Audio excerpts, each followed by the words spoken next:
todos e todas. It's a pleasure to welcome you to Land2Land Connect South Africa edition. My name is Leonardo Melo. I'm Chief Business Development Officer of Amprotec, and I will be the mediator of this event. Well, first, talk a little about the Land2Land Connect and about Amprotec.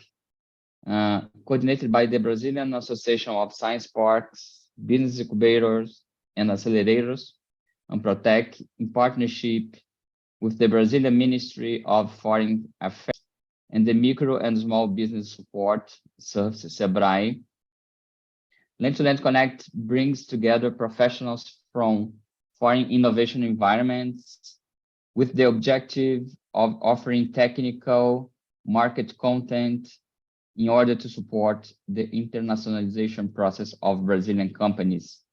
The Land2Land Connect is an event with a virtual structure that connects, innovative Brazilian ventures that want to start or accelerate their internationalization process based on foreign innovation environments and mechanisms qualified to operate support programs of internationalization, such as soft landing, incubation, acceleration, and cross incubation, for instance. Well, we have a great team today, and to start, I would like to invite Rodrigo Rodrigues from SEBRAE to make a few opening remarks. Rodrigo, welcome. Thanks, Leo. Thanks, everybody. Thanks for the audience joining us today. And my special thanks for the speakers that we have here that will share their knowledge about the South African market with us today, especially for those companies that are understanding that the South Africa is has potential for internationalization and a market such as a platform to launch them into a more to the African continent to approach different countries around there, or actually a final destination where the market and the buyers will be there. So again, thank you very much for the speakers that will be joining us and sharing their knowledge and showing the specific points on how to connect with this market. So the Land2Land Connect is a very special project for us because it's a democratized way of understanding a market, not by Googling, but also hear from the best points of connections for fundraising, for connecting, for accelerating, for soft landing, whatever the endeavor that the Brazilian companies want to take into the South African market. We are here presenting the market the best way by connecting directly with these institutions. And let me share my screen very quickly here. Share.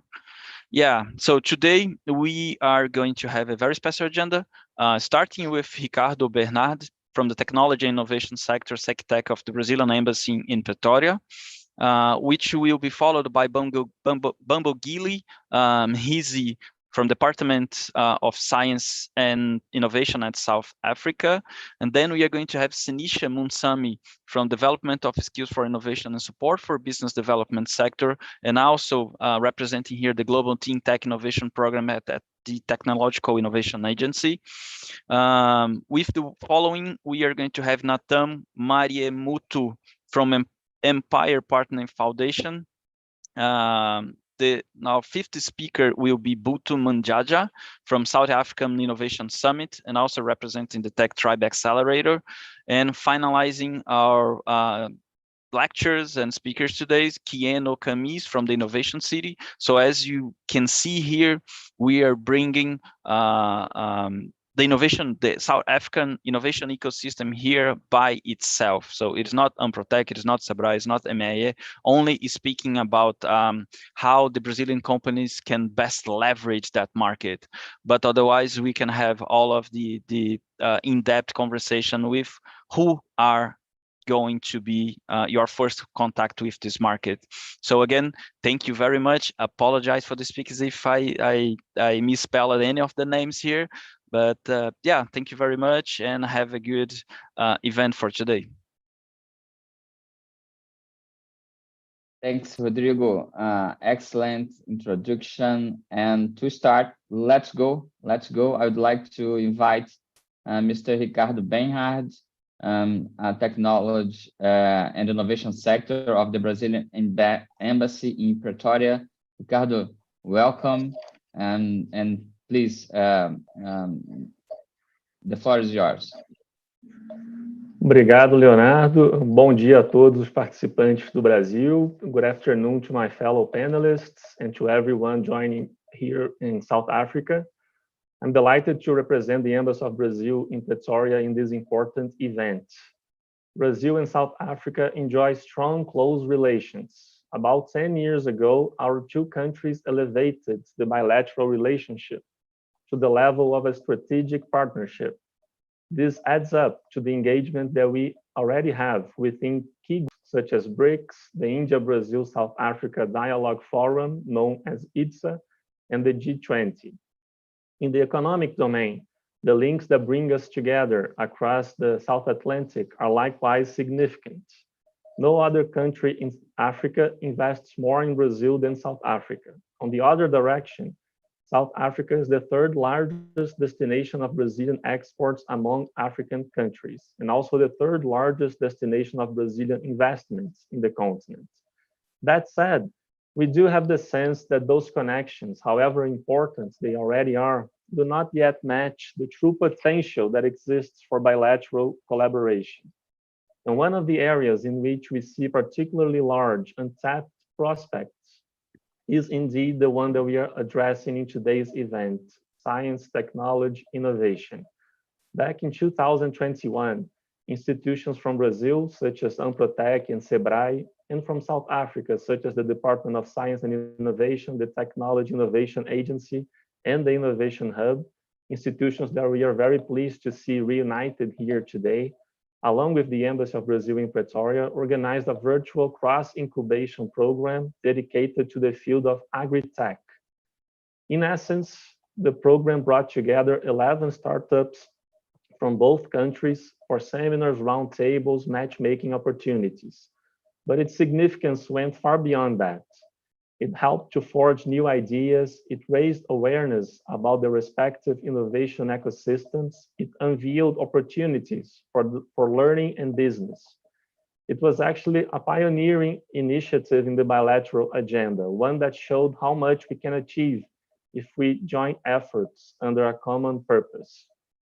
The program can be seen as a blueprint, or at least as an incentive for us to further explore our potentialities, not only in the agri-tech sector, which remains a priority field from our perspective, but also in other domains, because the complementarities between Brazil and South Africa are there, open to our creativity and engagement, be it in mining, in finance technologies, in renewable energies, in clean technologies, in transportation, in ocean technologies, in communications, in manufacturing.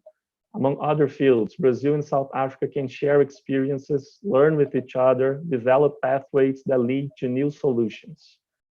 At the government-to-government level, Brazil and South Africa have concluded the negotiation of the bilateral agreement on cooperation on science, technology, and innovation. Discussions on the text of the Memorandum of Understanding on Information and Communications Technologies are at an advanced stage as well.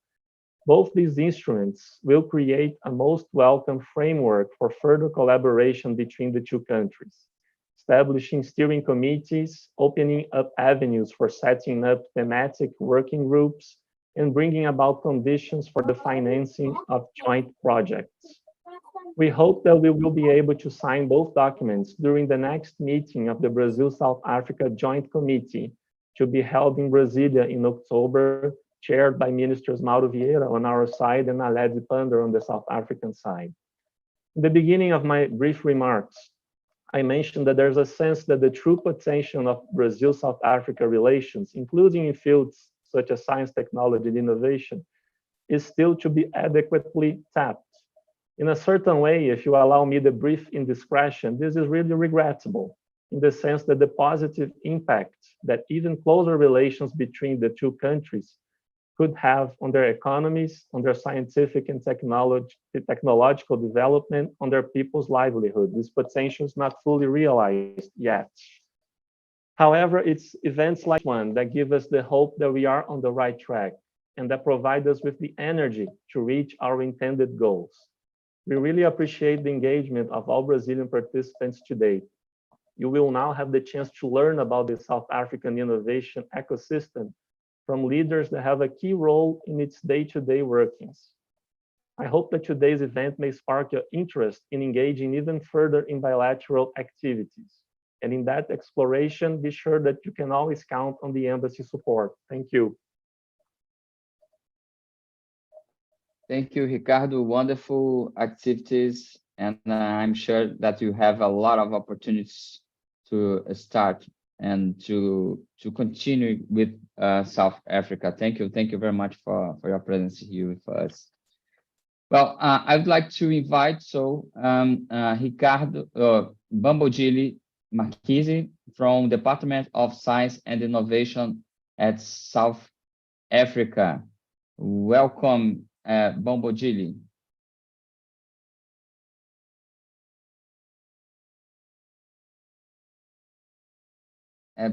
Bambodili, please open your microphone. Oh, sorry about that. Good afternoon. Welcome. Good afternoon, everyone. It's my pleasure to be part of this engagement. I'm not sure, Leonardo, if I'm supposed to start my presentation or this is just a greeting. I was struggling with the connection, so I missed out the opening of the meeting. I'm not sure of the proceedings. How are they flowing? Well, if you wanted to share with your presentation with us, please feel free. Okay. Let me try here.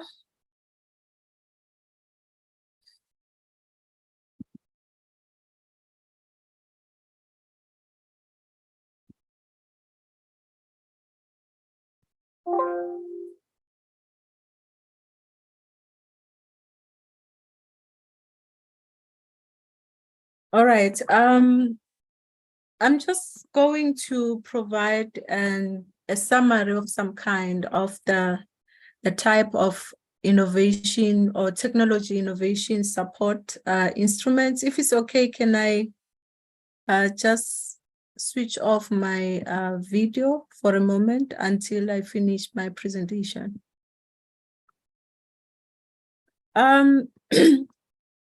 Some of you may be aware that in terms of the STI policy development in South Africa, I don't know whether I should still call it recently, but in 2019 March, we had our new science, technology, and innovation white paper, adopted by the cabinet.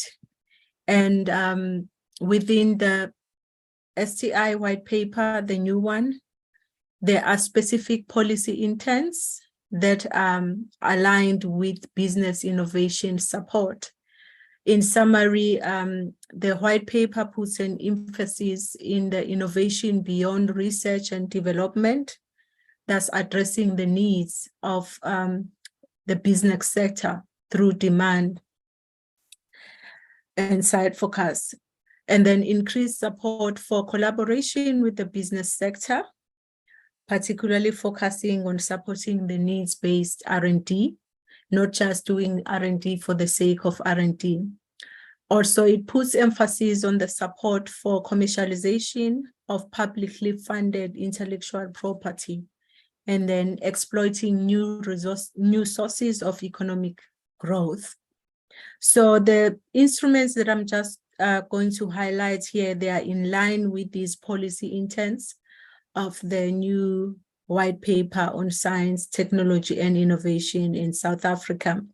However, may indicate the fact that the new white paper is not is not in isolation from the previous white paper, which had been adopted in 1996, but it's a continuation. Its purpose is to fill in the gaps in terms of STI developments in South Africa, where we still feel that even though we are developing, but there are still gaps. And one of those gaps is the innovation chasm, which is still a major problem. So the instruments that I'm going to share with you here, they are aimed at ensuring that we bridge that gap, innovation chasm gap, which is the gap between the R&D results and the market. There's a lot of research that is going on in the country, but translating such research results into actual products for the market is still a challenge, but we are progressing well towards bridging that gap. So this is the overview of how these instruments are actually structured. We have innovation instruments that are specifically focused on capacity building, or in other terms, capability building or support. And they are mainly focused on innovation skills and entrepreneurship, including making sure that we build an innovation culture in the country. Some of them are strictly for innovation funding support, and some of them are aimed at building the innovation ecosystem. And this is just the list of some of those instruments. I'll highlight more the Innovation Fund, the Innovation Bridge, and the Seed Fund program, which are our main innovation funding instruments. The Seed Fund innovation instrument is for the very early stage of technology innovation, which is more focused on assisting the innovation actors to advance their research outputs, including the proof of concepts, or building a business case, or developing prototypes. And then at the second level or layer, we have the Innovation Fund, which is more at a higher level. It seeks to also support the pre-commercial. There's a little bit of seed innovation support there, and then market development and launch, or product and product launch. And then it also covers the growth and expansion. Particularly this Innovation Fund, it was established with a view that in South Africa, the RDI investment is still more government-based, even though the private sector is playing a role in that space, but the percentage that is coming from the private sector is still very low. And our wish is to see the private sector investing more in the RDI activities or STI activities in the country. So one of the main objectives of the Innovation Fund is to ensure that we attract private sector investment into technology innovation. And then we have the Innovation Bridge portal, which is just a platform or instrument dedicated into building the innovation ecosystem. And it seeks to provide investors in investment and matchmaking and partnership through innovative finance. We also have the R&D incentives, which are also in place to contribute to innovation ecosystem building by boosting the innovation in the business sector. We have also the Sector Innovation Fund, which is a dedicated intervention to enhance economic competitiveness within the country. Now, just to to get into a little bit of more details on how these instruments are performing and how are they meeting the objectives of their establishment.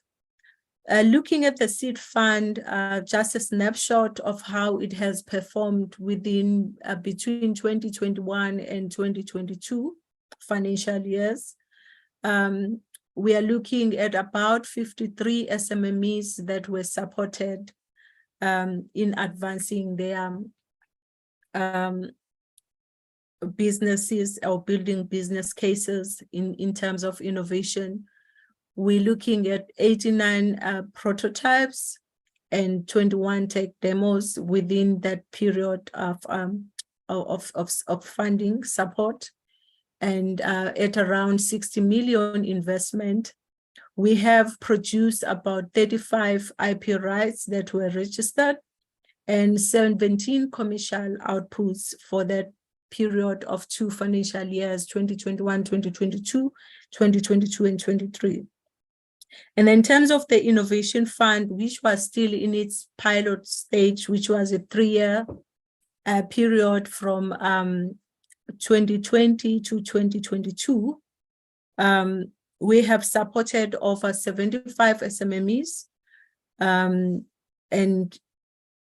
out of the supported SMMEs, we have created over 300 jobs, and we were looking at an investment of closely to $1 billion, and 37 tech products that were commercialized so far from the Innovation Fund supported initiatives, and 10 tech startups.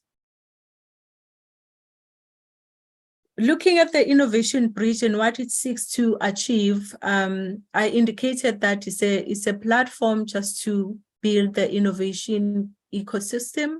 Over the past year, we have had 59 innovators and around 401 entrepreneurs that have engaged and interacted in this platform, and about 223 investors. And then also looking at the tax incentives instrument, applications received in the past years about 2,893, and we're looking at 6,207 projects that were contained in the applications. And in terms of R&D expenditure on supported application, we're looking at about 46 billion, sorry for that. The Sector Innovation Fund, just to highlight some of the key achievements, of the fund. In terms of the DSI investment, we're looking at 182 million and the industry co-funding of about 107 million. Out of these, because for all the instruments that we provide, there are key issues that have to be addressed, which are mainly transformation issues. So the recipient, they have to provide evidence that they have supported students during the period of the funding. They also have to look at issues of a young or youth or young scientists into the programs, the issue of women and people with disabilities. So this is just the summary of the performance of the Sector Innovation Fund, and it's aimed at ensuring that we increase investment into RDI as well. Hence, we highlight the fact that out of the 182 million rands that the Department of Science and Innovation invested, we have been able to leverage from the industry the co-funding of 107 million. Oh, what I did not mention about the Innovation Fund, that in a period of 1.5 years, we managed to attract more than 3 billion rands of private sector co-investment out of just approximately 1 million that 1 billion that the fund from the DSI has invested.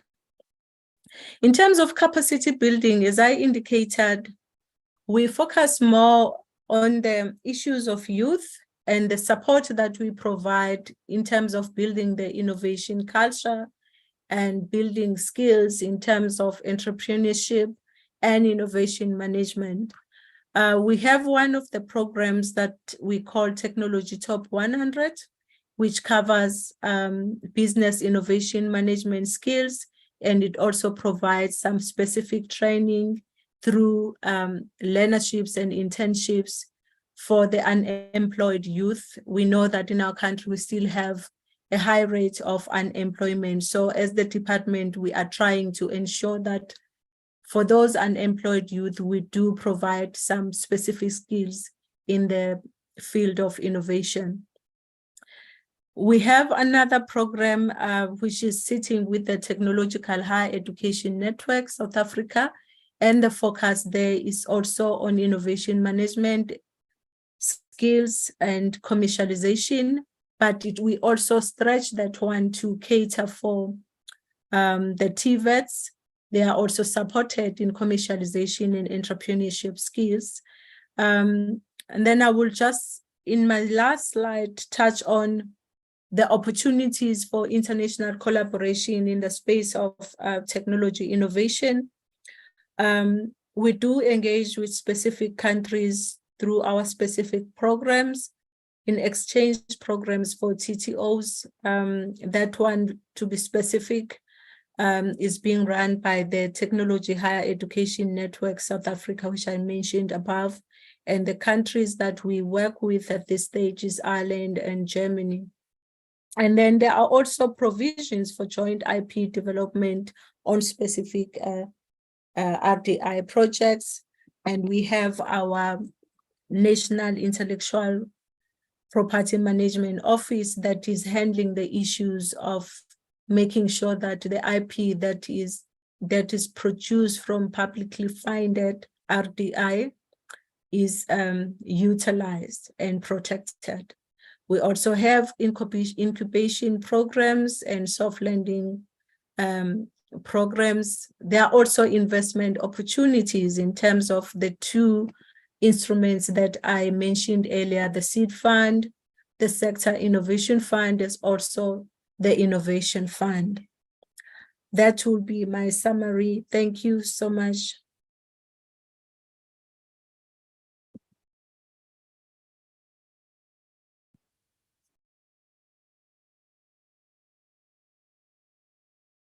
Thank you. Thank you very much, Bambujili. It's amazing to know a little more about the science and technology and innovation system of South Africa. Well, we have some time to questions. If you see us at YouTube, you can leave your questions there. And then after the speech, we can respond that questions. So let's go. Now I would like to invite Senisha Moonsami, development of skills for innovation and support for business development sector, Global Cleantech Innovation Program at the Technological Innovation Agency. Senisha, welcome. Thank you so much for that introduction, and a warm welcome to everyone online. And it's only a privilege and a pleasure to be here with all of you today to present what we do at the Technology Innovation Agency. So thank you so much for that. I'm just going to share my screen. Just let me know if you can see it.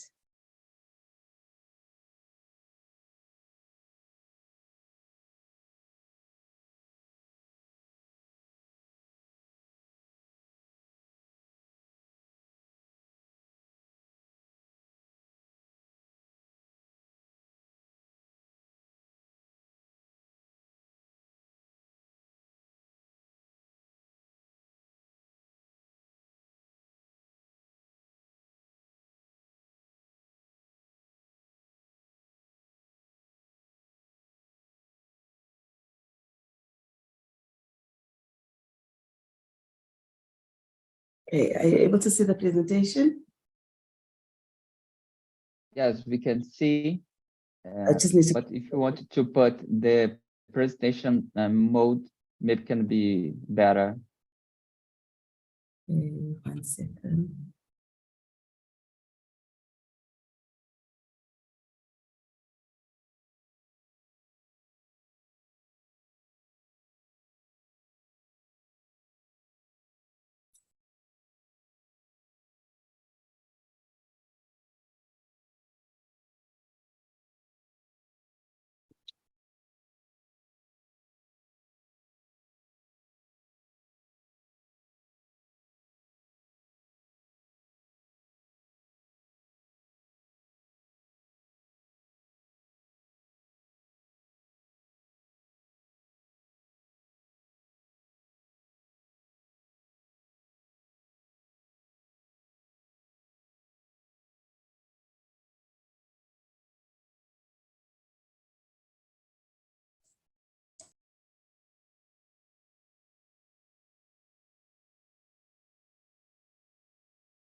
Okay, is that better? Thank you. I'm just going to,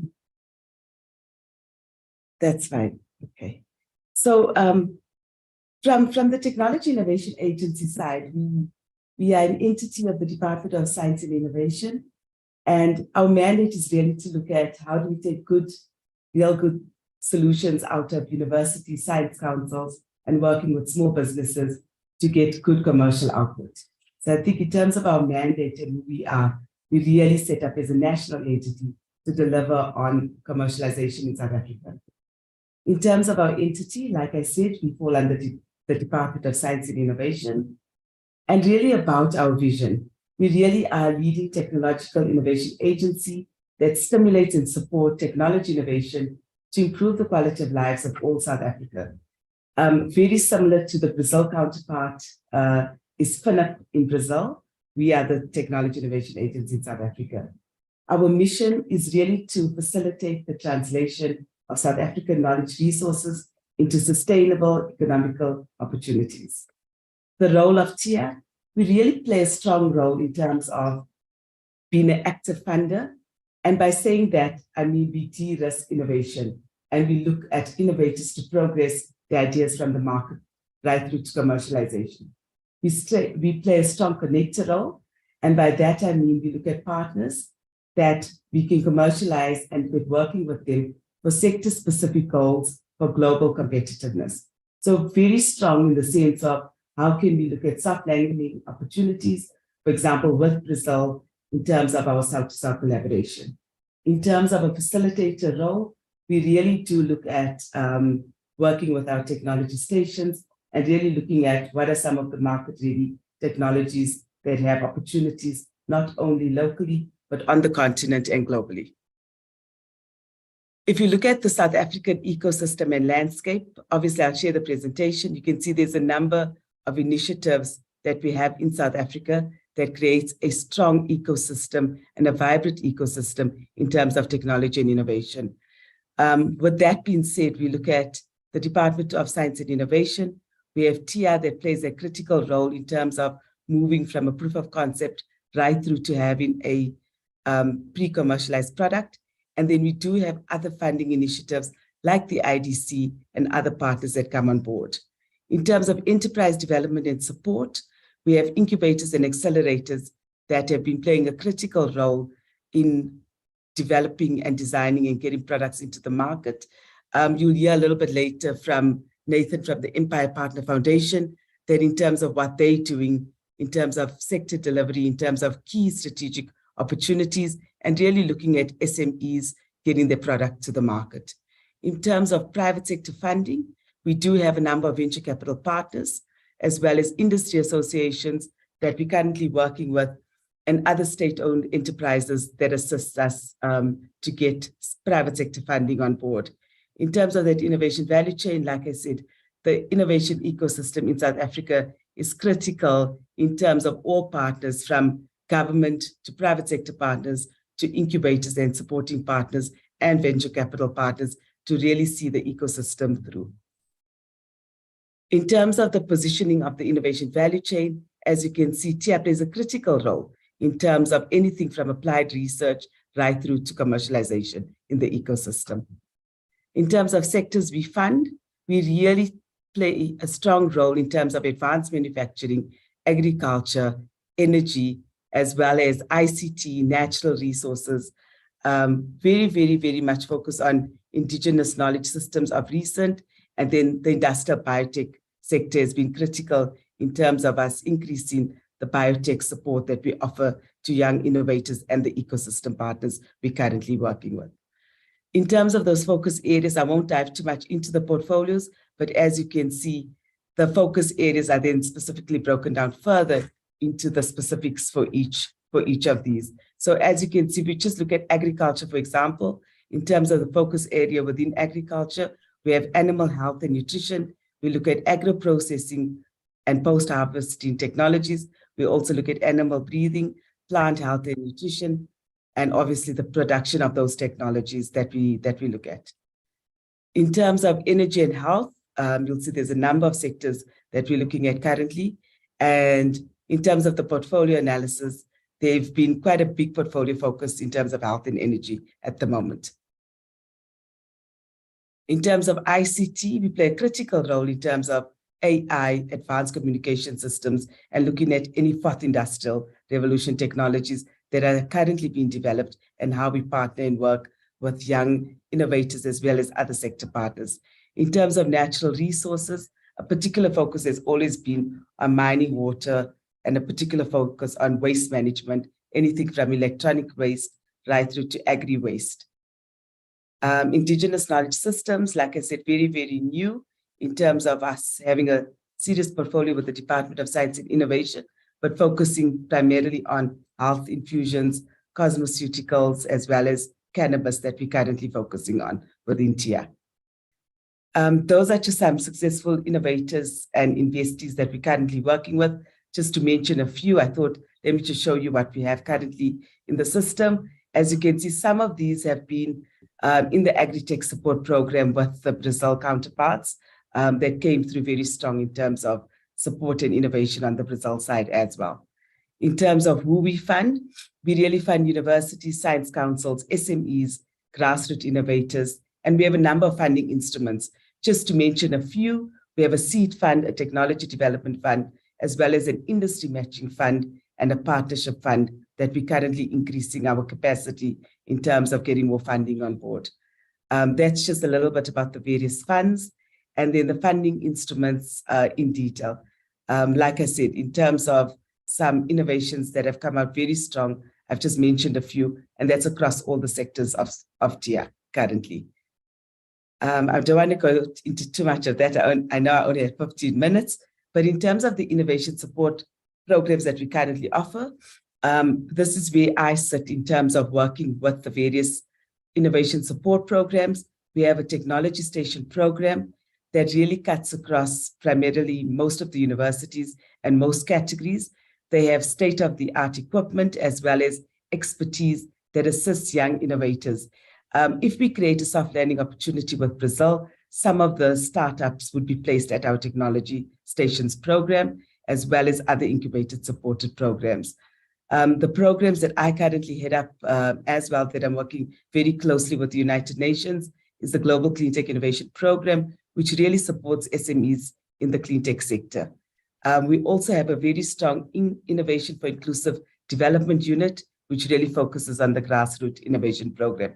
Just to mention the two programs that we've been involved with as TIA, it was the virtual cross-incubation support for agriculture with the various partners, which included Amprotech, Sabraya, and both the embassies were involved. And then the second virtual incubation support program, which we did with ZA Space, as well as with the Embassy of Brazil and the Brazilian partners. In terms of where we're going with South Africa and Brazil in the coming year, we do have both partners on board that will speak a little bit to what they do, but the Empire Partner Foundation, as well as IJEX, is looking to bring a number of Brazilian startups in September of this year to the Southern African Innovation Summit, and Buntu from the Southern African Innovation Summit will also give us a little bit more detail of that. But I think we're very excited to be hosting a number of startups from Brazil in South Africa in the next few months. In terms of the Global Cleantech Innovation Program, like we said, we're hoping to grow and co-create and co-design a number of innovations that will come out of this program with Brazil going forward to strengthen our South-to-South collaboration. I think for us, as you can see, a technology station program covers in detail from testing right through to product development and looking at design very, very importantly. So if any need is required on the Brazil side, on the South African side, a technology station program plays a critical role at this stage. In terms of technology clusters, you can see we have a number of them. We have one in animal health, we have one in dairy, we have one in beef, and then we have a whole e-mobility one that has been set up. We have a medical one as well as the forestry one as well. So inclusive innovation, like I said, we have a number of living labs that have been set up around the country, 6 of them in 6 provinces, with a particular focusing on community development and strengthening our grassroots innovation program across South Africa. In terms of partnerships and collaborations, we have a number of partners that have come on board, really looking at how do we connect the ecosystem and connect the dots in terms of programs for market access. That's just some of the highlights for TIA, just to show that how much have we disbursed over the past few years and looking at new projects and where we're going in terms of our achievements. As you can see, we've leveraged over 500 million in terms of an industry matching fund. We have new living labs that have been established, and we're looking at growing the partnerships going forward. So that's from the Technology Innovation Agency perspective. We do have offices in Western Cape, KwaZulu-Natal, as well as in Pretória. And that's just a little bit more information about us, but I'm looking forward to the partnership going forward and the collaboration. Thank you so much. If there's any questions. Senisha, thank you so much for this excellent presentation and for the partnership with Brazil. It's a pleasure for us to share with you this opportunity. Thank you very much. Now I'd like to invite Mr. Nathan Mariemuthu from Empire Partner Foundation to share with us some ideas and information about South Africa innovation and science system. Welcome, Nathan. Thanks, Leonardo. Thank you very much, and thanks to everybody for giving us the opportunity to participate in the event. First, thanks will go to Senisha from TIA for introducing us to Celine from the Brazilian Embassy. We met a few months ago, and it was really a cool meeting. It was good to learn what young companies in Brazil are trying to do and to try to understand the Brazilian ecosystem. And yeah, we welcome that partnership. I think we learn a lot by collaboration. Brazil is our twin, you know. Brazil is a South African twin, you know, on economic terms. Very similar backgrounds, similar challenges. And I guess being part of BRICS also forces us to, or compels us to work with each other more often, to learn from each other, you know. We are both developing economies. Johanna, I'm in Cape Town, and Johanna is in Johannesburg. She'll assist me with the presentation. Yeah, I think just before I start, for us, the partnership is just not about South Africa. I think South Africa is a gateway for Southern Africa, and we don't see ourselves as a South African company only. We are a foundation, but look as an African foundation. Africa and Brazil have a long history together, and we shouldn't forget that. I think our job is to make sure the whole African continent grows, like the South American continent is growing right now. And you are collaborating with your neighbors, so are we. So I think anything we learn from these sessions, we should be able to share with the broader audience in Africa. We are 1.4 billion people on the continent now, made up of 54 countries. And our average medium age is 22 at the moment, between 19 and 22. So we are now considered to be the youngest continent on Earth. And it's a great prospect because a lot of challenges and a lot of opportunities. I think for us, I wanted to share with the team some of the successes we've had and what we were trying to create. And this will also assist the Brazilian companies that are wanting to expand their products and services and solutions into Africa. It's lessons that we learned, I think, that are important, equally so for African and South African firms wanting to come to Brazil. We have to understand those environments,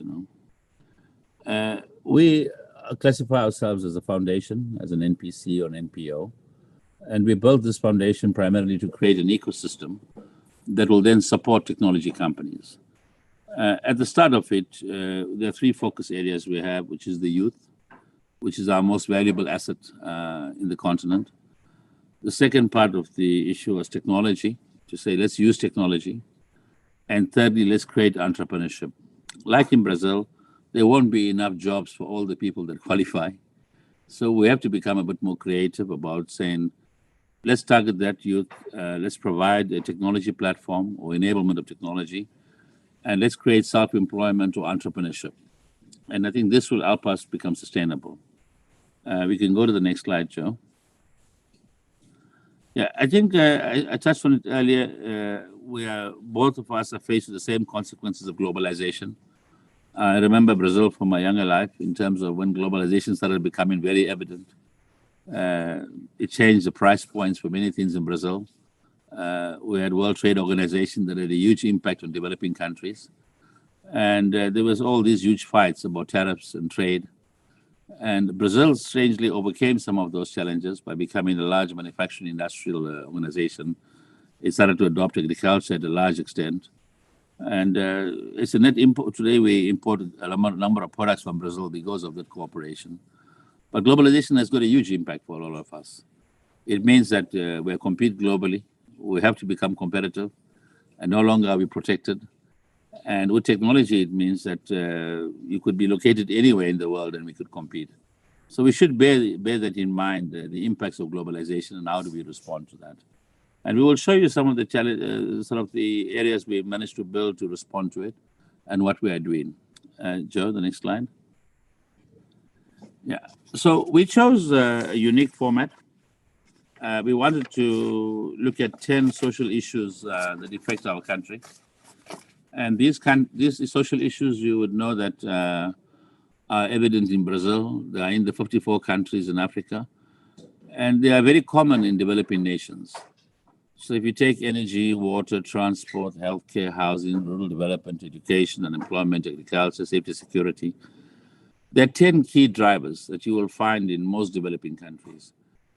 And our view was that let us take our youth, use technology to see how do we address these socioeconomic challenges using technology, but creating sustainable businesses out of them. So we have a hybrid. We just didn't want to go and say we're trying to advocate. We wanted to understand the baseline of these problems and create industries around it. And therefore, the partnership with TIA that we've enjoyed so far has made a lot of sense for us. And the partnership we've had with other universities, academia, government institutions, private sector, has really, really allowed us to build a larger ecosystem in solving these issues.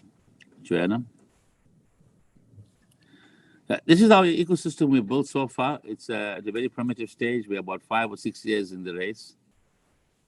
Initially, we chose these 10 issues, but today we've created the 3 tech hubs. The one hub that we have in Sandton, which is a major city in South Africa, we called it our home for software discovery. We have about between 75 to 100 developers today. And these young students are building really cool solutions around software. Most of this software is based on data science, utilizing data from payments to IoT to a lot of other sort of leading technologies. And that's allowed us to apply the data to these 10 social issues. Where I'm sitting right now in Cape Town is our research center. And we wanted to see what is the impact for all the work that Senisha is doing with TIA or yourselves, because we have to measure the impact. So if we said we are building ecosystems for technology, we have to find a metric or matrix to measure that. And that's what we are building. And obviously soon we will share that with the teams, maybe early next year, of the formula we've built. And we think it's empirical. We share this formula with many universities, and we should have a standard measurement index.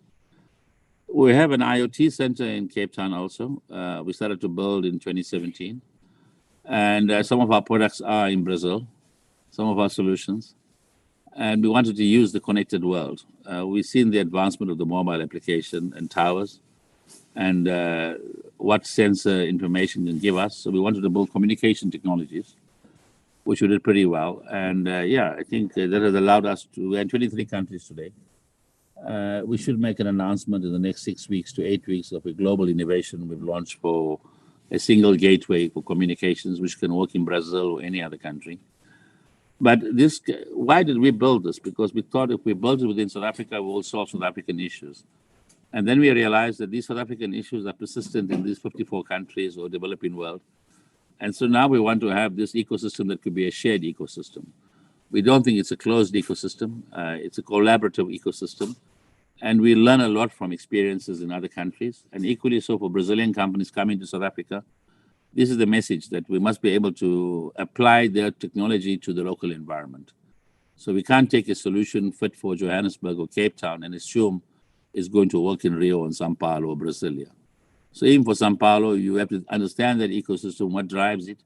And we find amongst a lot of the youth in our companies, we lack this sort of interaction, you know. It's a failure rate for a lot of companies that they fail to understand the environments they're going to. Some of the interventions we had in the foundation initially, I think, was we started these things of hackathons. It's a concept we started and it's been very successful. We throw it out to the market with a problem statement, and we've got young, bright minds who contribute to developing a solution around that. I think we've passed 40 hackathons now, and we can write a thesis around the benefit of these hackathons. If you look at some of the other solutions we put around the impact areas, our partnerships are important. You know, I think the partnerships for us on the ecosystem is very, very important to us. And the impact areas we're measuring, which is the youth, the technology, and entrepreneurs. We managed to set up a tech fund, and I think it might be interesting to the team in Brazil. It's a fund that we set up from within our own ecosystem again to say, okay, let's look at youth-led businesses.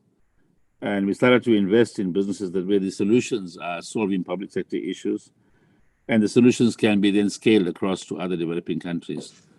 What I wanted to emphasize that when we started the journey in 2016, with the little resources we had, we've managed to become self-sustainable. So every single thing you're about to see or seen has come out of one source. We haven't borrowed a cent.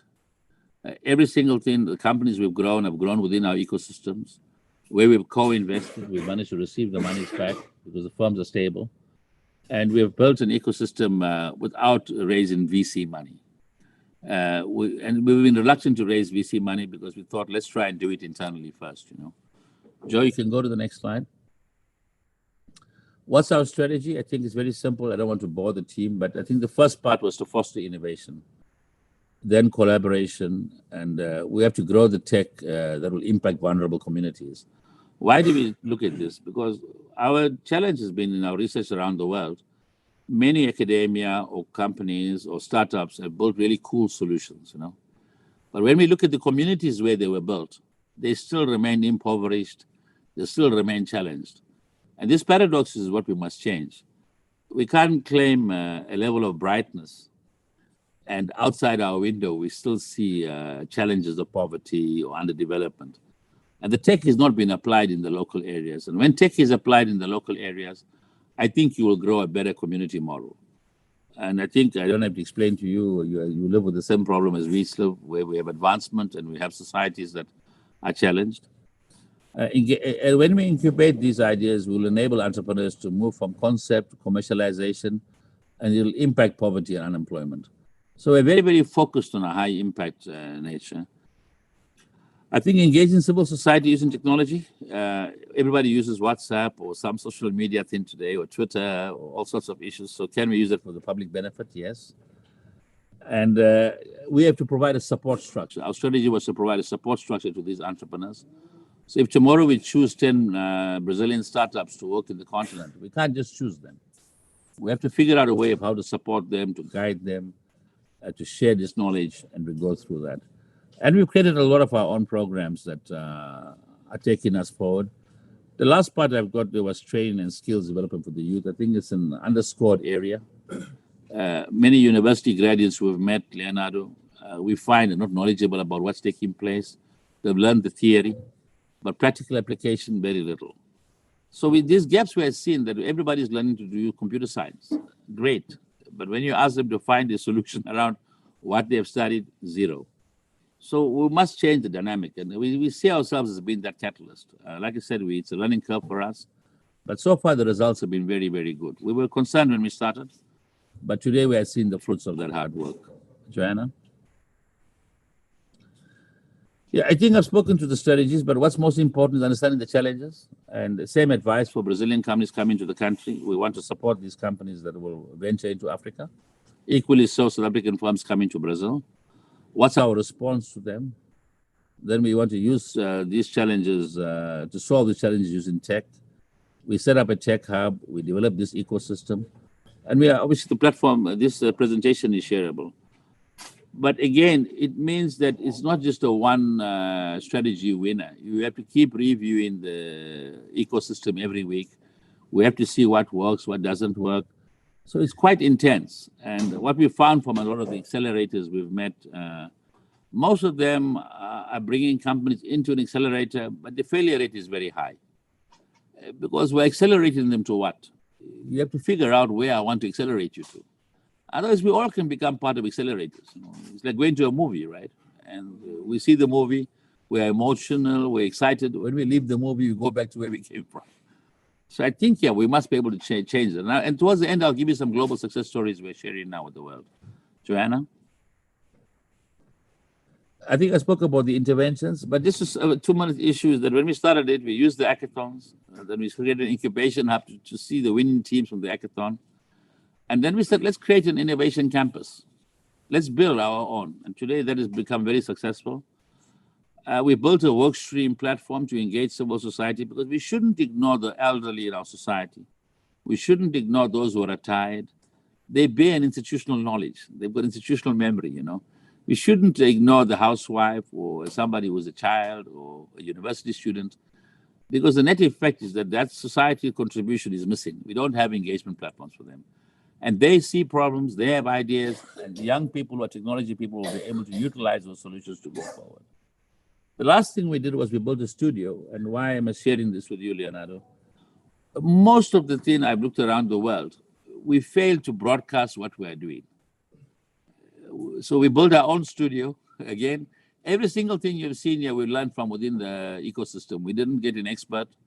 We got somebody who went on Google and said, how do you build a studio? And today we do our own podcast, our own broadcast, and it's given a lot of motivation. So when you look at the young firms in Brazil who want to come to Africa or expand, they have to learn to broadcast what they are doing. It's imperative that they become understood, you know. Joanna? Yeah, what do we provide in this kind of environments? Again, it's a shared service issue. Compliance is very high. Finance and admin, we know it's a big shortcoming for most startups and most young entrepreneurs. We provide the business advisory and mentorship, the digital marketing. And now we're growing what we call the access to the partner network of clients. Because when all the functions I've attended, I've met startups with no clients, which worries me. So we're celebrating a victory. It's a hollow victory. You know, we have to have functions with customers. We can't have functions celebrating startups with no clients. You know, the validation has to be there. These ecosystems we've built, we're willing to share with them as you visit them. They're very unique. They're designed by ourselves, and they create an enabling environment. It's not a Google environment, but the way we designed them was to compel you to become creative, engaging, and we've got a no-rules environment. No one's a boss, no officers. You sit, you work wherever, and you create new solutions.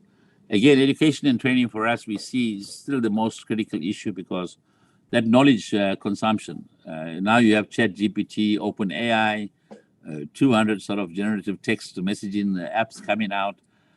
And we have to be up to speed with that. And how do you consume that? So we've also built digital platforms to provide support for education and training.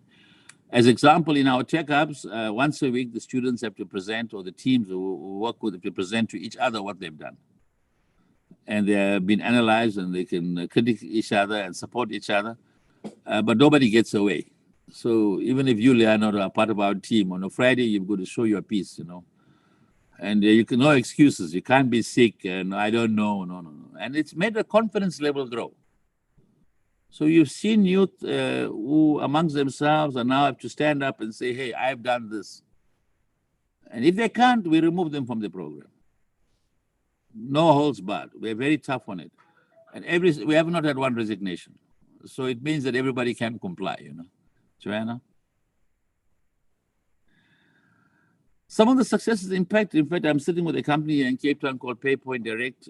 We partnered with them a few years ago on payments and on Android payments. Today, we lead the space in Southern Africa. If you know VodaPay or Vodacom, you know, we launched some of the payment gateways. Today, we're doing financial inclusion. We've become very big on integration, application development. And this is stuff we're doing through the continent. Now, 4 years ago, you wouldn't have believed this is possible, Leonardo. Today, we've grown. So this capacity was homegrown. And today, we are now in other parts of the world. We're going to the Philippines. We're going to the UK. We're coming to South America. But it's proud to see a small team of people that grew. We've passed 40 or 50, self-funded, managed to generate its own income stream, and get the development grown. So yes, it's possible. Great teams. If you look at the IoT, we've managed to grow that. But our impacts are there. We've supported more than 50 companies now.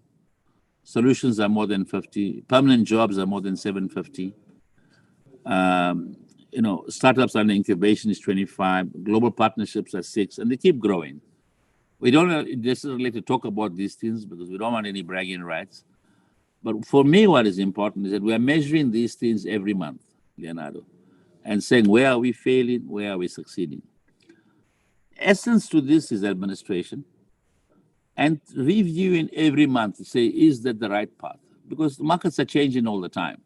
And we found a lot of startups from around the world struggle after 2 to 3 to 4 years because they get fatigued, investors are fatigued, and they forgot why they established those businesses. So what does it take to have a successful business? I think it takes more than just saying, I've raised the money. You have to be making an impact for customers to continue to support you. And the true validation is customers more than VC. And I was concerned about the amount of effort put around VC because it forgets that you must have a customer, you know. And if you focus on a customer, definitely, you know, it will work longer. But I've met a lot of companies that are raising money for the last 10 years. And when you ask them, where's the client? You know, it's coming, you know. So we want to change the dynamic because our impact is not luxurious. You know, it has to be near term. There are communities before us, you know. Joanna? Joe? Importance of matching market solutions. I think, again, it's an advice for any of the firms that we want to work with. There's an access to a wider range of investment opportunities, greater liquidity if we get it right. It's price transparency, efficiency, diversification. So the matching the market solutions means that we have to think of what the market wants. You know, you don't build a product and look for the market, you know. And which I think I've seen that people have built something cool and then they say, okay, where do I place it, you know? Which means we never understood the market we are solving, you know. Joanna? Some of the investments we've made, I think, you know, these are companies that are well established today. Some are doing some very interesting work, both in the academic space, payment space, data science. We will lead the space in verification soon for anti-money laundering. Our solutions are now being globalized. All of the stuff is built within the South African context, an African context. We are now about to launch what we call the African Postdoc Society, where we will be launching with all the universities in Africa, a postdoctoral society. We've secured Lagos. We opened a tech hub in Zimbabwe. We're in Kenya. So partnerships, and collaborative partnerships that yield results is what we are looking for. I think when we're speaking to Celine and the Brazilian Embassy and TIA, there's a lot we can do with Brazil. The question is, how do we make sure we have a sustainable platform for it? So yes, I do appreciate the structure of what we are building and where we are going, but it's fundamental that even for Anprotect and the society you are building, we have to understand that platform, what we want to achieve. And I think we should showcase it, because this is the collaboration that there are many common solutions, because the problems are similar. What you are dealing with Brazil, we have the same problem in South Africa. I don't think they are unique in developing countries. And nobody is special, except the client, Joanna? Sectors, I think, I've explained to you that these things, we want to be in all sectors that are relevant to us, but these are very common sectors. Interestingly, we found that, the issue for, call it, fintech was taking off. But the utility issue of water, energy is becoming a very, very key issue now. And what do we do with it? How do we manage it? How do you look at utilities, consumption, down to micro granular level, But data science on all of this. So what I wanted to stress is that the data science component of all these sectors fundamentally ranks highest. Because what do we do with that data? How do we clean that data? How do we apply that data? How do we translate it? And ChatGPT is just an openware that tells you what you don't know. It's a curiosity delta that EPF is driving. And why do I want to stress that? When we lose the curiosity, we don't solve problems. When children are curious, they find answers. And I think if we, through the Technology Innovation Agency, Brazilian Embassy, what you are doing, if we can increase the curiosity level, we remove the fear. When a child is curious, they're not ashamed. They make mistakes fully knowing they're making a mistake. And when adults have become clever, they lose the curiosity. We become embarrassed to ask questions we don't know. And this is why society fails. When you look at political leadership, economic leadership, we don't want to make a mistake.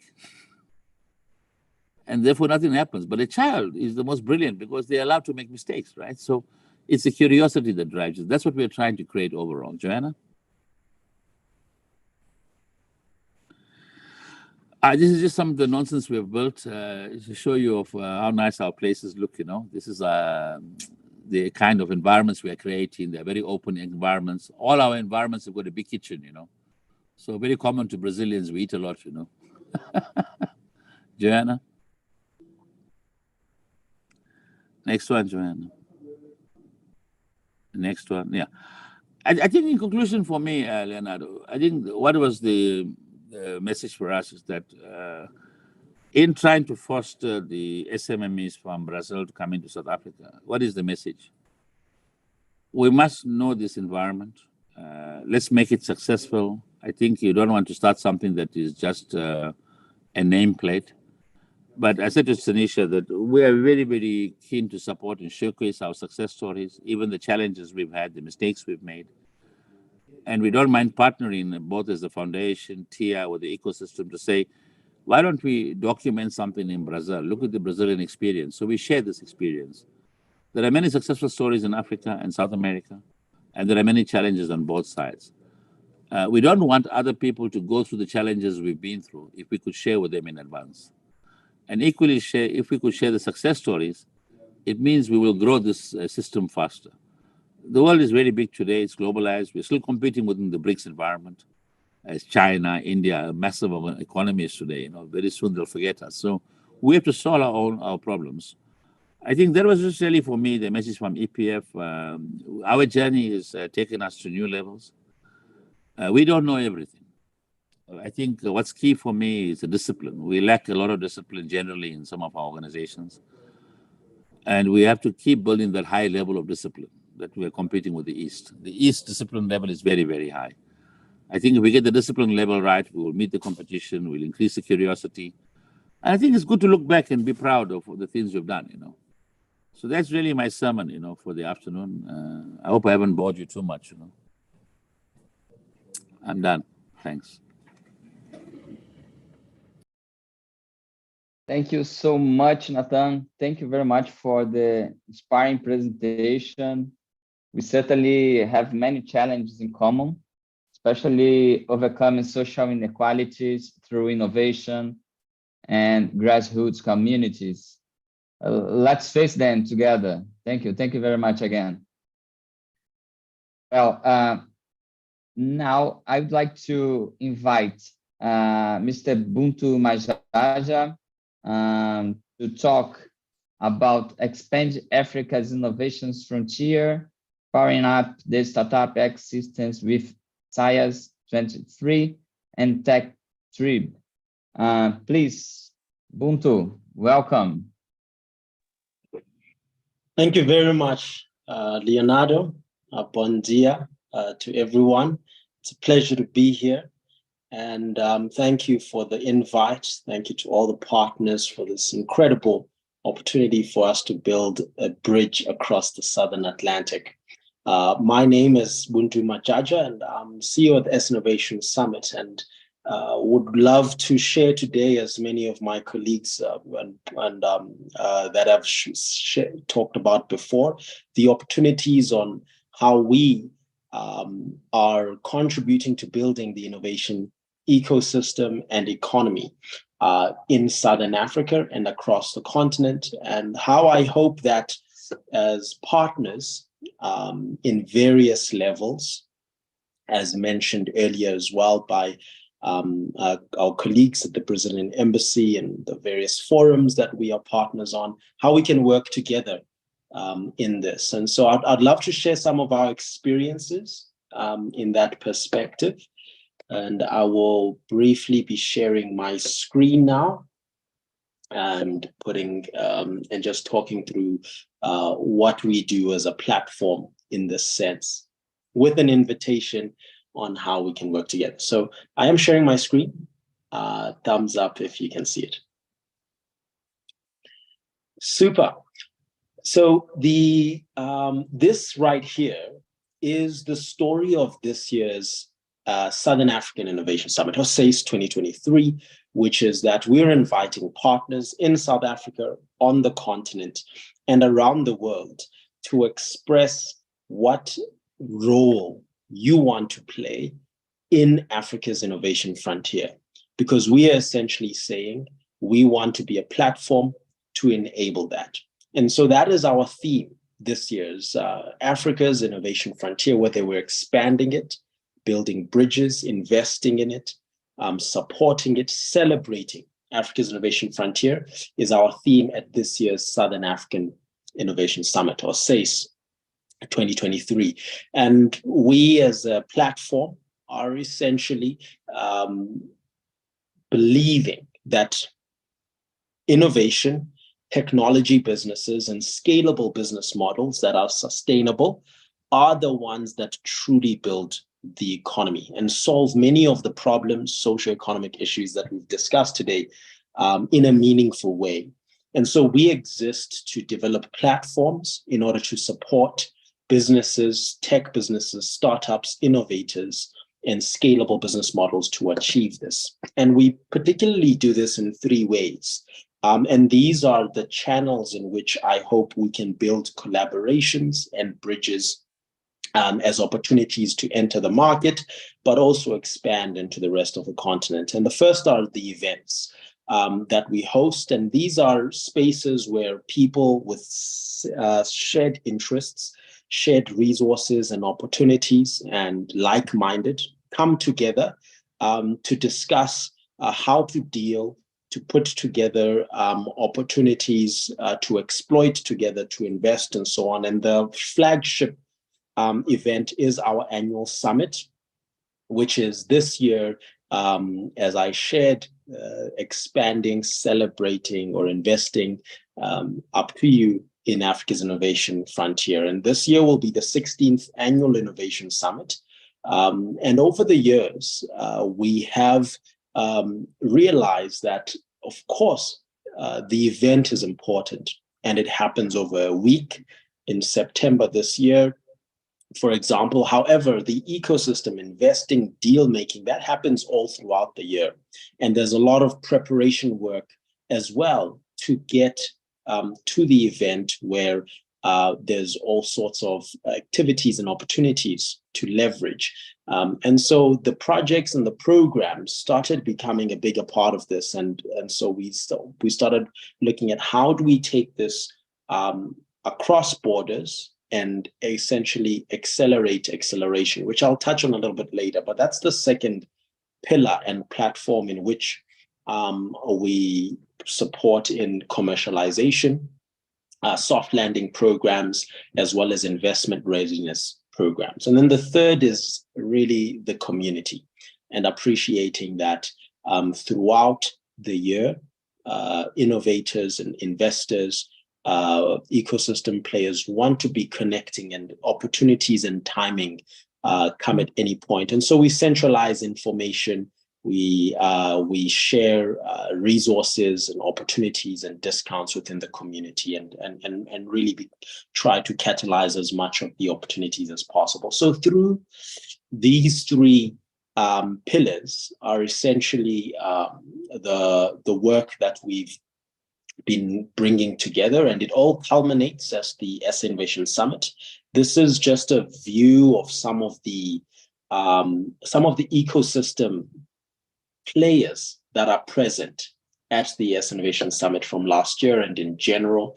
And so a large part of this is SMMEs and startups, but significantly being represented more and more are investors and corporates and university research organizations, and government organizations, etc. So looking at whom you'd like to partner with, we hope that our platform can cater to as many ecosystem players and investors from Brazil, startups from Brazil as possible, and that we're the right place to meet these people in a short amount of space of time than it would take you to do it not outside of such an event. So this is really just a representation of the kind of access we try to create, also from an industry perspective, striving to be diverse and representing some of the latest verticals that are emerging in the economy, from agri-tech, biotech, ed-tech, social innovation, and so on. And as well as from a representation perspective in terms of the startups that are pitching and exhibiting and showcasing at the summit. Our focus has generally been what we call the early stage and the seed stage, that's seed to Series A, because we believe that this is the missing middle. These are those that are in the valley of death, where capital is not as much attracted to them, but also there's high levels of risk. And so we see this as the constraint in the ecosystem. And if we're able to increase the success rate in this constraint, we will have many more scaling businesses on the other side. And so we are looking at particularly the disenfranchised, those that are outside of the main resource areas, and connecting them to the formal economy and the centers of excellence around South Africa and Southern Africa.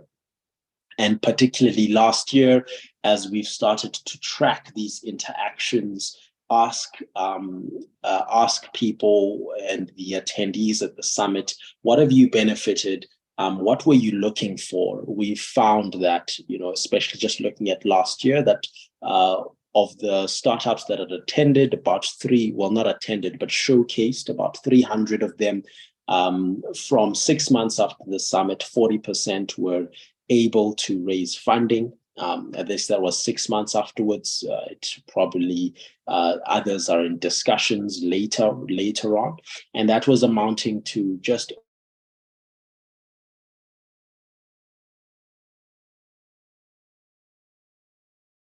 that is developed at the S Innovation Summit, and there was investors that are profiled from all over the country as well as the continent. My mistake there. Investors that are mobilized, over 80 of them on the country, on the country and the continent. And essentially, this is a match and invest platform that we run, where the startups, such as those that would be attending, or investors, such as those that would be attending in a soft landing program, or between our partnerships and collaboration and attendees, would be profiled. What exactly they are looking for in terms of investment opportunities, or what are they looking for in terms of investing opportunities? And matches would therefore be made with the right industry, the ticket size, the tech vertical, the region and market, and so on. And this is, of course, an investment opportunity, but it can also be deal making. We're looking at joint ventures coming out of this, distribution deals coming out of this, and those also being facilitated. So these are some of my favorite moments from last year, and would love to invite all of you for us to be making new memories this year. So this ranges from networking sessions such as this to panel discussions from thought leaders across the country and the continent, as well as some of the tech startups that are building interesting businesses, exhibiting, solving biotech problems, for example, and you know, a big invitation as well. You can see here some of our colleagues and partners having exhibited some of the latest tech startups last year, and some of these are those that have raised funding and had great discussions. And so just a little bit about this year's appetizer on what will be happening at the DS Innovation Summit is really an expansion of the innovation conversation, including investor conversations, a corporate conversation, and then the core conference days on the 27th and the 28th, which are about the networking, the panel discussions, the exhibiting, and the pitching. And then on the 29th of September is then a day that is dedicated to practical, actionable opportunities and discussions for startups, dedicated to startups on how to grow your business. But there will be other opportunities across the week as well, in terms of meetings, in terms of networking, in terms of side events, and so on. And we hope it's truly an innovation week where you could take an entire year's worth of networking and squeeze it down into 1 week and walk away with a whole lot more opportunities, business, and leads than you could have done in an entire year. So really in our ethos, what is driving this thinking is looking at the change that has been happening on the African continent.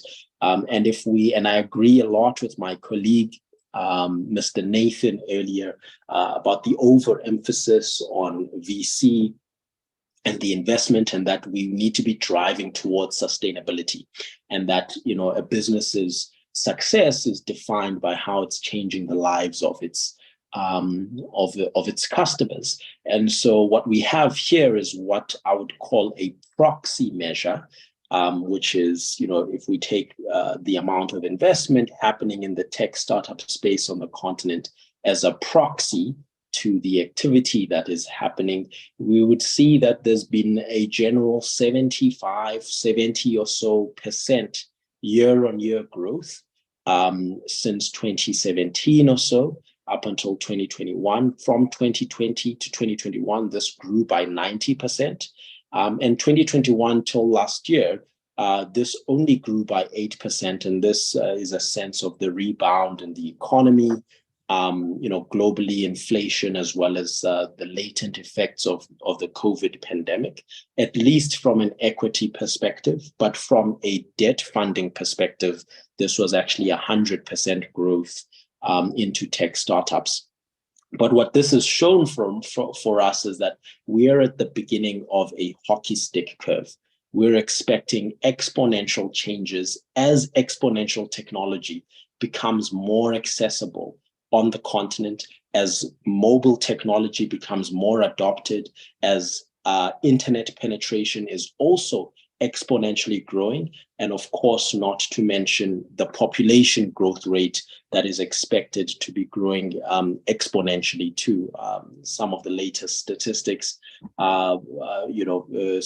shared is that we are 1.2 billion people population on the continent, but expected to double to close to 2.8 by the end of 2050, and by 2030, it's going to be 100 million people entering the working population every single year.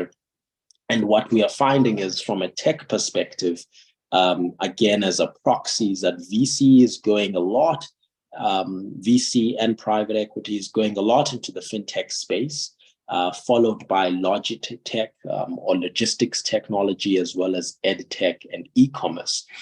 And what this is really telling us is that we are building infrastructure. We're building technology infrastructure in the economies across the continent. And on top of that, more business models will be built. So these are the enabling business models: education, financial technologies, such that transactions may happen, financial services may happen, cybersecurity may happen. And on top of that, more business models will be made. And so we are seeing this as a stabilizing factor in terms of the projections going forward. And this is where the Tech Tribe Accelerator really is a platform to follow these trends, is asking how can we do acceleration at an accelerated pace, such that the activity that's happening on the continent is more accessible. And this became essentially an online platform and an online acceleration platform and mentorship platform that allows entrepreneurs that are outside of the city, the big centers, cities, as long as they have an internet access, they are able to solve problems in their communities, as well as outside of the main countries that are raising funding, and outside of the continent as well. And it's made up of 3 areas, which is content on investment readiness, commercialization of IP and research, R&D, as well as preparation from a soft landing perspective and pitching perspective. And then there's also a community that is accommodated across with this content, and a mentorship of experts, as well as businesses that we call venture builders. So we're talking here about marketing experts, IP experts, UX and developer experts. So whichever experts that the startup and the entrepreneur you would want in order to partner with when you're entering the market, we try to facilitate those connections and have partnerships with them where we can negotiate preferable opportunities and so on. And so these are some of the venture building partners that are in our mentorship and community. Finally, what it is that we are believing deeply to be offering in the Innovation Summit is that we want businesses to scale. So if you are looking as a business to scale, to grow fast, this is the kind of content as well as mentorship we provide. Again, speaking to scalable business models that must be sustainable. We aren't experts in everything. We want to focus on high tech and IP businesses, as well as if you want to have access to business and finance networks via the Match and Invest platform, such as the Innovation Summit, at the Innovation Summit, but also through the demo days that we run every quarter in the Tech Tribe Accelerator. And then connecting with virtual communities, whether you want to start partnering with businesses on the ground here in South Africa, on the continent, Tech Tribe Accelerator, by participating in the programs, you're able to connect and build relationships, build trust, and get a sense of what's happening on the ground. And lastly is developing the infrastructure capacity. So this really means that as a platform, we want to be working with more hubs around the world on how do we expand our networks, collaboration, as well as mentorship and content, such that we're able to reach more entrepreneurs further.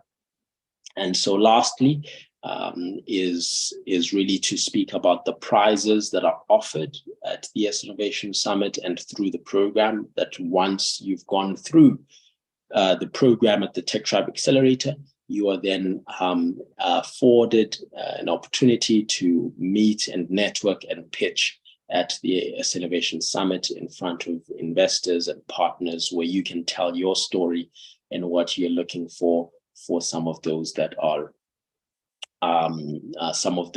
like-minded and so on. And on that note, love to pause there with a big thank you. Feel free to contact us if there is any more information that we can share and opportunities to partner with, as well as anything that you'd be interested to be connected to in the ecosystem. Thank you. Oh, thank you very much, Buntu. Thank you very much for the information and for the invitation to participate in your initiatives.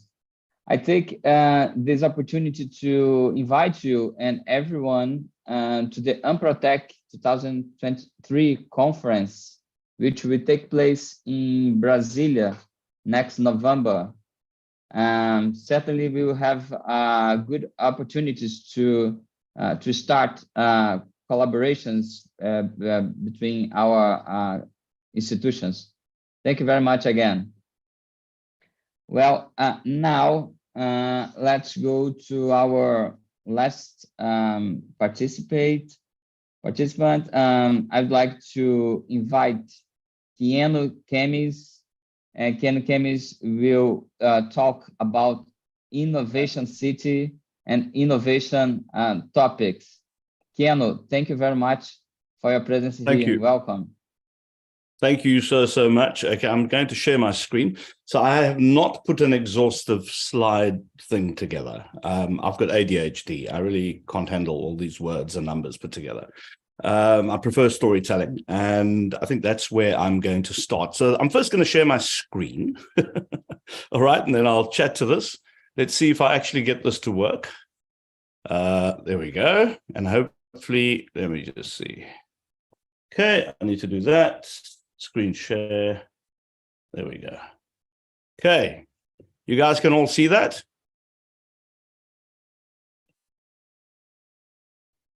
Yeah. All right, brilliant. All right, so essentially what I'm going to do now is give you an introduction to Innovation City. Now, what exactly is Innovation City? Well, let me tell you a story very quickly. So there were two guys in Cape Town going about their business pre-2020. The one on the right-hand side, he's the good-looking one. His name is Stefan Egberg. He founded a company called Travel Start, expanded to the Middle East, across Africa, very successful business. The other bald guy on the left is me. And I had a reasonably decent career in radio, mainly doing talk radio for 28 years.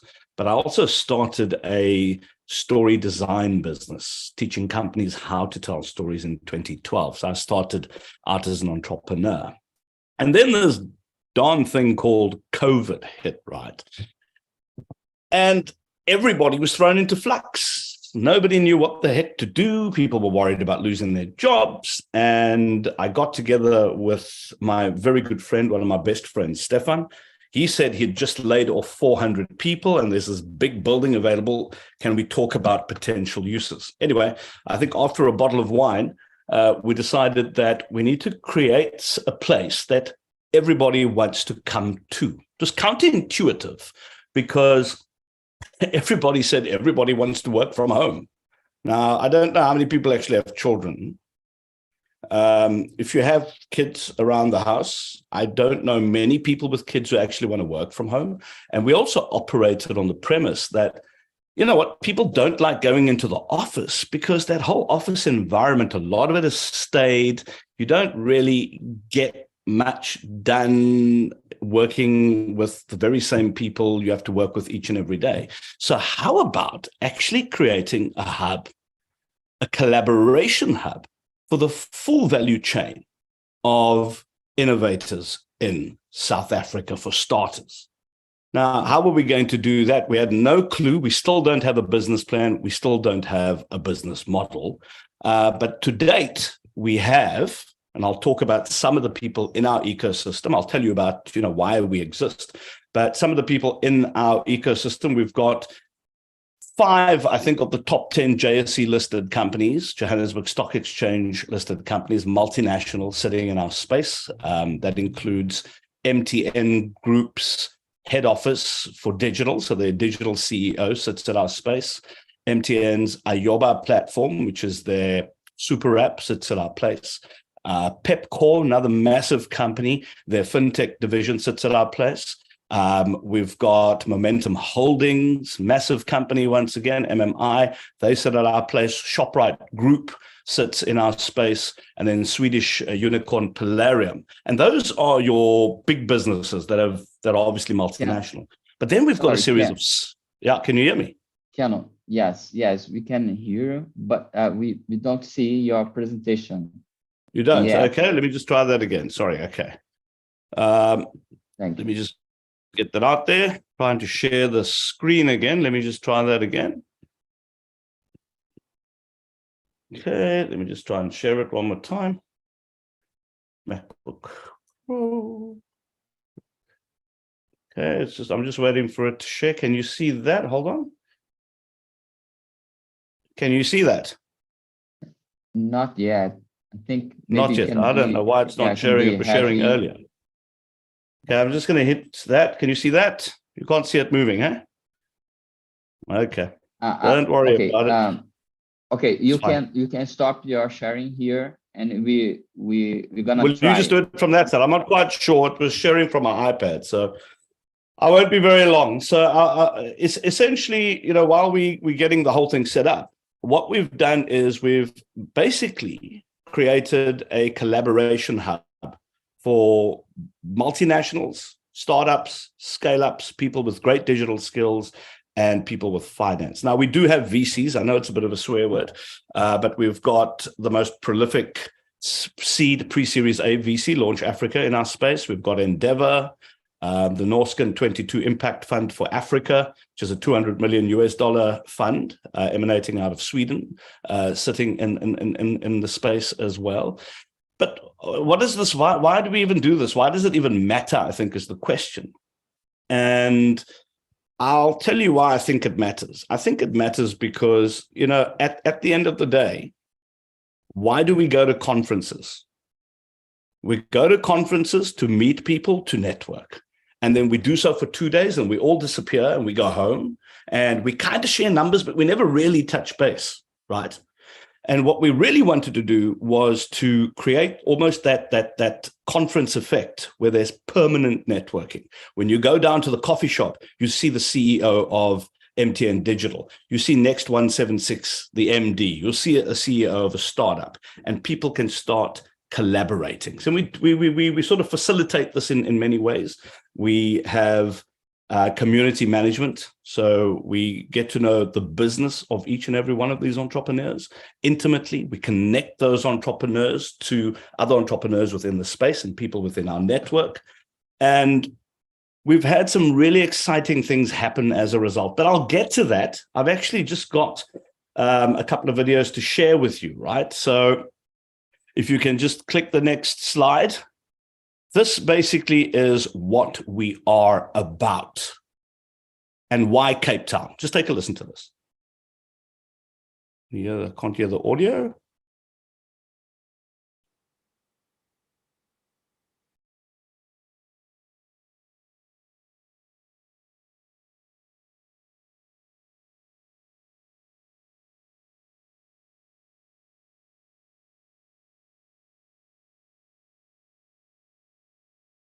I don't know. I can't hear the audio on my side. Can you? No.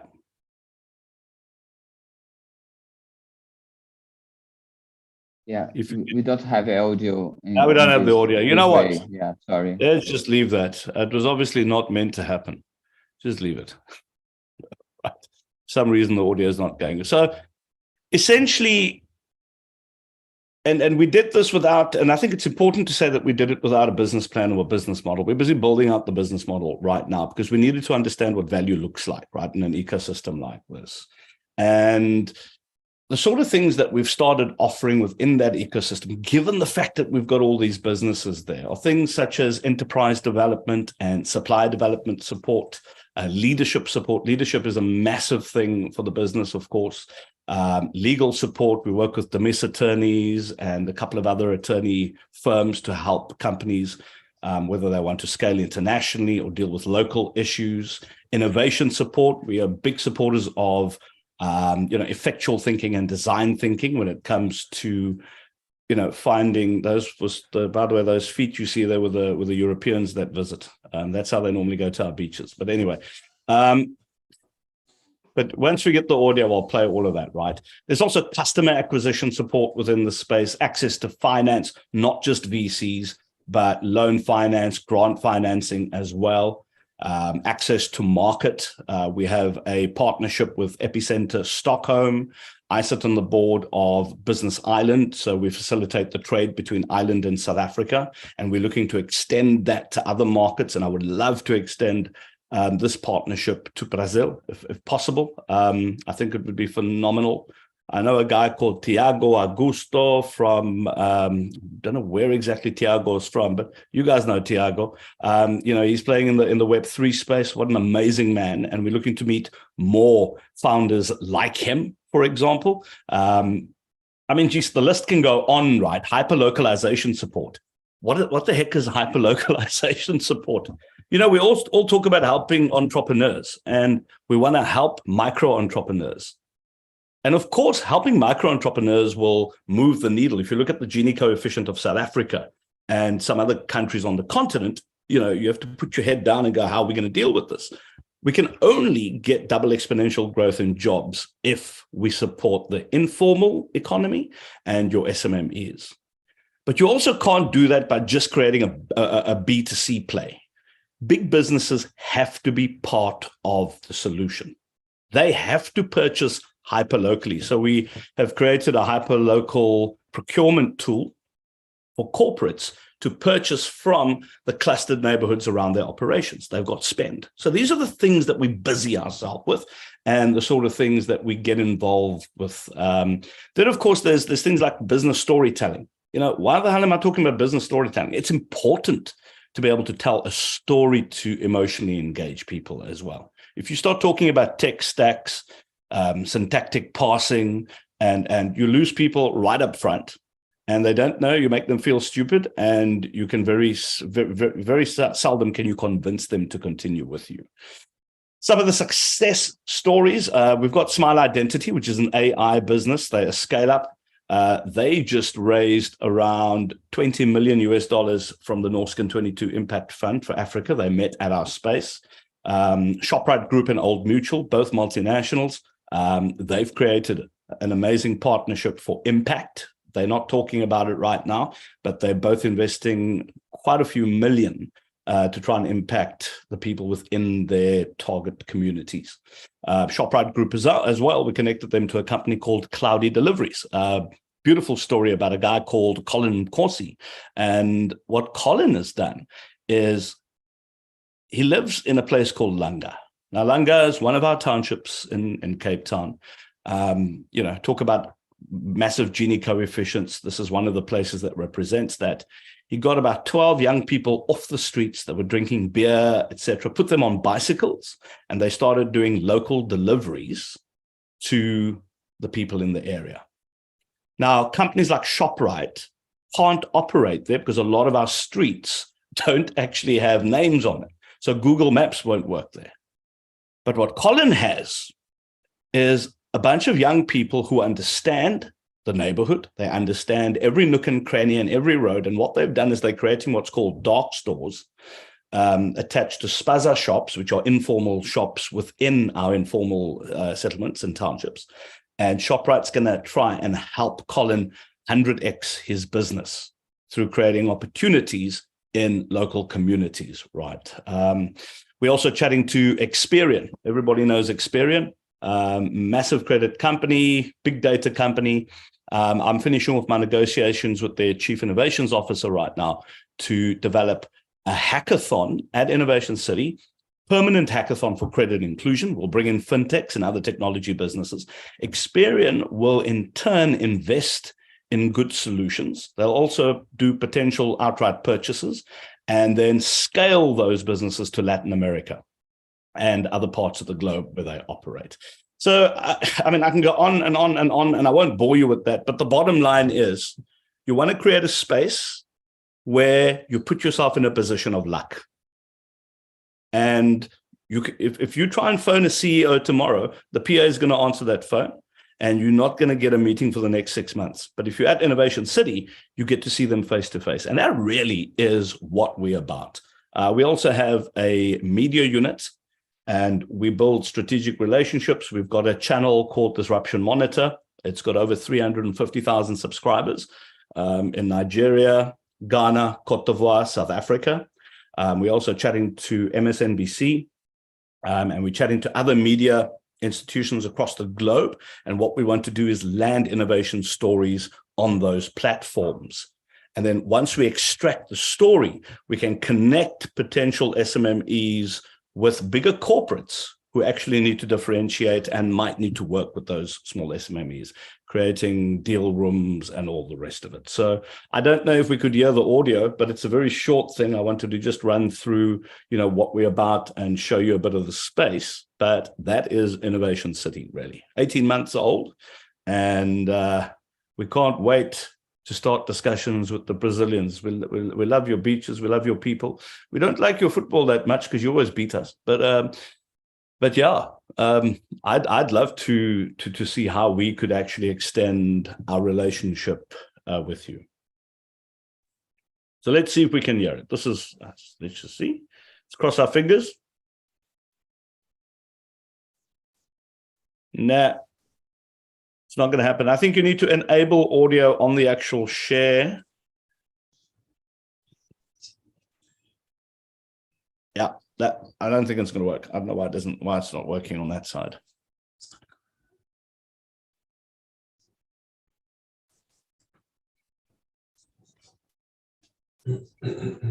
Okay, guys, I don't think it's going to work. I think what you need to do is actually enable audio sharing on that side when you play videos through Zoom.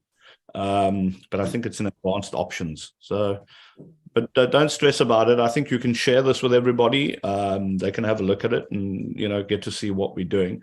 I don't want to belabor it. I mean, we've been here for quite some time, but it's an absolute privilege to have been invited here and to just sort of talk about. And even leads them to, wanting to live here, then we should milk it for all it's worth, surely. After all, half the global who's who in innovation, including the Europeans, flock to our... There we go. Cape Town, beautiful beaches lined with beautiful sand, even more beautiful people, and phenomenal views. Yes, I can hear you saying, oh gosh, here he goes again. Beaches, sand, blah, blah, blah. Well, wait a second. Just remember, people with resources have choices. And if we hold the resources that draws them in initially and even leads them to, wanting to live here, then we should milk it for all it's worth, surely. After all, half the global who's who in innovation, including the Europeans, flock to our beaches and are always on the lookout for a good reason, especially a good business reason, to stay. So what exactly does this protrusion sticking out of the bottom end of Africa, known as Cape Town, have to offer? Well, we've got universities, UCT, Stellenbosch University, UWC, the list goes on, producing world-class talent at a reasonable cost. Let's not forget that, especially if you're used to trading in dollars and euros. Then let's look at that corridor between Cape Town and Stellenbosch. The numbers speak for themselves. Over 500 tech companies employing over 40,000 people. It is home to Swedish unicorn Polarium. Amazon has given Cape Town a stamp of approval by investing significantly in the mother city, a move which will have a tremendous impact on not just the local economy, but nationally as well. Yoko, Data Profit, Aerobotics, some of the South African companies calling Cape Town home. They didn't run away to try and save money overseas. No, they stayed here to build. So welcome to Innovation City, where our contribution is to create a symphony of innovators and collaborators who use our operating system as the instrument through which their harmony produces results that change people's lives for the better, serving as a testament to what can be achieved if we all just bloody work together. So, that there basically just summarizes, the why Cape Town bit. And then a quick one, the next video very quickly. I can talk about the value that we offer, but I think it's a fruitless exercise. It just always seems like you're patting yourself on the back. We don't want to do that. So what do some of the people who actually operate in the space have to say about what we do? Just see that? Okay, now they're not those two ugly guys. Slide. Next one.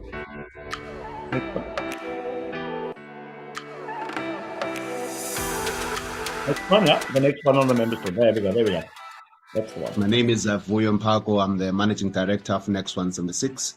Next 176 is a subsidiary of Old Mutual, a business that we created 18 months or so ago. And I think about the opportunities that as Next 176 and the Old Mutual Group, we've been able to receive through kind of working through the Innovation City.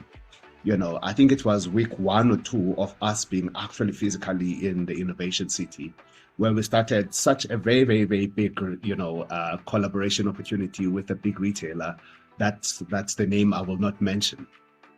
And I think one of the things that we've learned is that it really is about like-minded people. Hi, so I'm Chris Heaton, founder and managing director of Skirmish. So a little bit about Skirmish off the bat. We've created an app that allows video gamers, specifically AAA gamers, to earn cash while they play.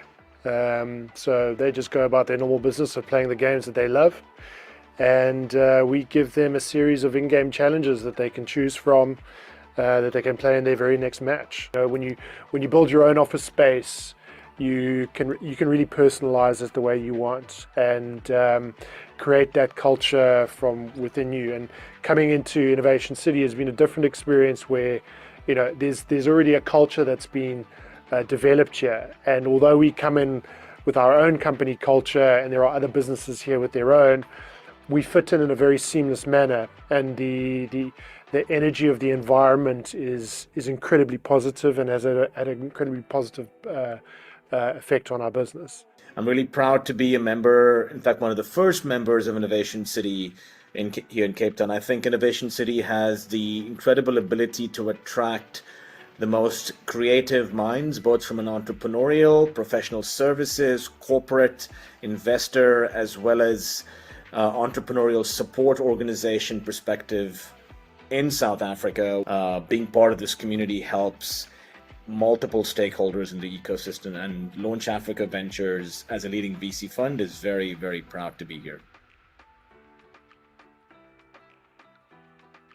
Those are the people inside Innovation City. Now, this is a snapshot. The next slide is just a snapshot of all the businesses. It's grown, right? These are the businesses that we have in our building. I mean, the ecosystem businesses that we've got access to is close to 4,500 with our partners. But if you go to the next slide, that will show you exactly who we currently have in the building at the moment. And these are some of the most innovative tech first businesses, a lot of them scale ups, a lot of them moving, offshore when it comes to actually safeguarding their IP, because South Africa still has exchange controls when it comes to your tech IP. So they'll put holdcos in other countries, but a lot of these businesses still create jobs in South Africa. A quick look at our space. This is what we've developed. We've spent about 12 million Rand. It's very boutique. It looks like a boutique hotel, but everybody's welcome. You have to make sure that the energy and the flow in the space is right. We have a no arsehole policy. We literally have a no arsehole policy. We fired one of our first managers within the first 2 months for throwing people under the bus publicly. We don't do that. There was one client who decided that he was going to smoke in an area he shouldn't be, and he was rude to our reception. We asked him to please, we're going to cancel the contract at the end of the month. We will not have businesses like that. So culture is very, very important. And yeah, so if you just go to the next slide, this is what the space looks like. And that's pretty much the end. I mean, it gives you an overview. That's how we've developed it. Up here, if you have a look on your right-hand side, some of the sort of scale-up businesses sit there, but Pepco also sits there in Polarium. That's on the second floor. That's your second floor space that you can see. This one with those little seats with the little plant in the middle. They look like the aircraft seats.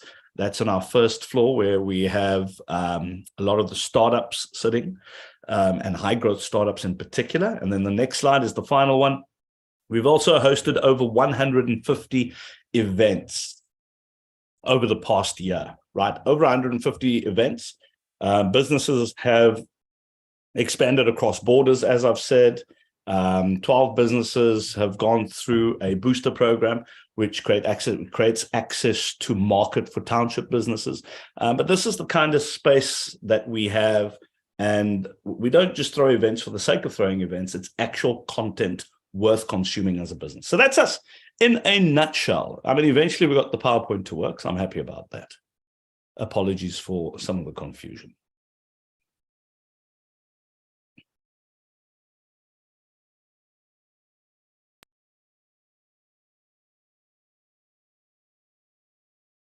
Well, many thanks, Keanu, for the information about Cape Town and for the invitation to start cooperation activities. We very much appreciate this opportunity. Thank you very much. Pleasure. Well, we still have some time. I would like to offer to our guests 2 minutes for final comments and perspectives on the next steps for the partnerships with Brazil. Maybe we can follow the same order. Ricardo, would you like to start? Absolutely, Leonardo. Well, my impression is that the Brazilian participants that joined us today, and I'm sure the video will stay on the YouTube and other platforms, I think they had the chance to get a very broad, comprehensive perspective on the South African ecosystem.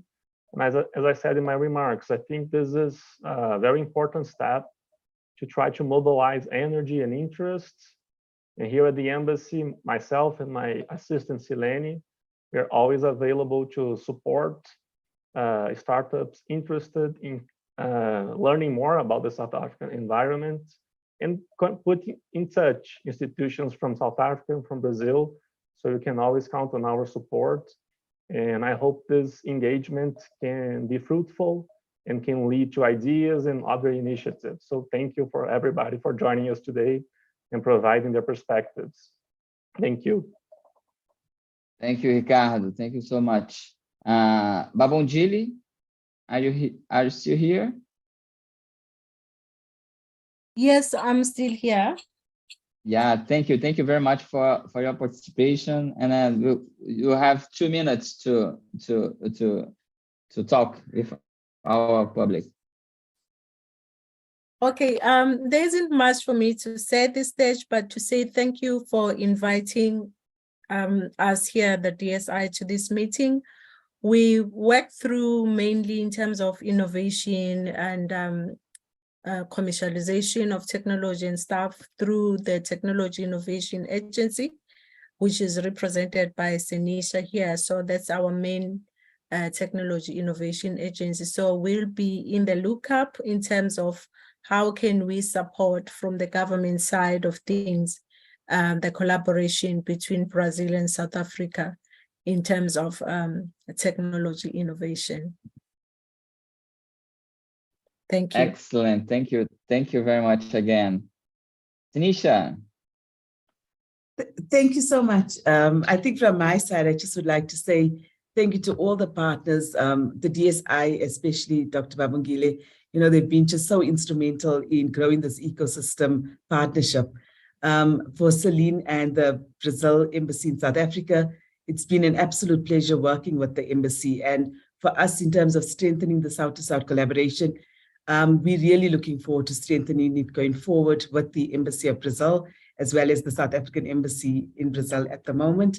And we're looking forward to hosting the number of startups that will be coming across with IJEX and their team, And we couldn't ask for better partners than the EPF Foundation, as well as the South African Innovation Summit, as well as the Innovation City. Thank you so much to all the partners and to yourselves. And I think for us, working with Enprotech, Sabraya, and the other partners in Brazil has just truly been a brilliant experience, and we're looking for the continued support and offering the same incubation support in South Africa and for our counterparts in Brazil. Thank you so much. Wonderful, Senisha. Thank you very much again for your partnership with Brazil. Nathan, please.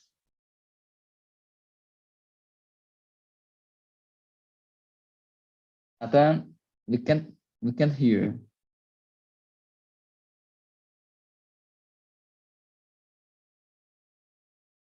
Yeah.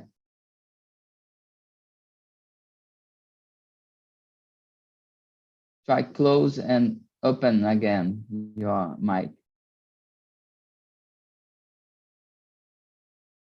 No.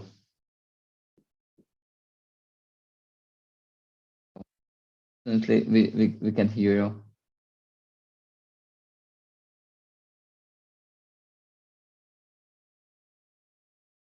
Yeah. Wow. I'll give you some. Yeah. Yeah. Can you hear me now? Yeah. Perfectly. Yeah? Yes. I think, yeah, for me, it's been exciting.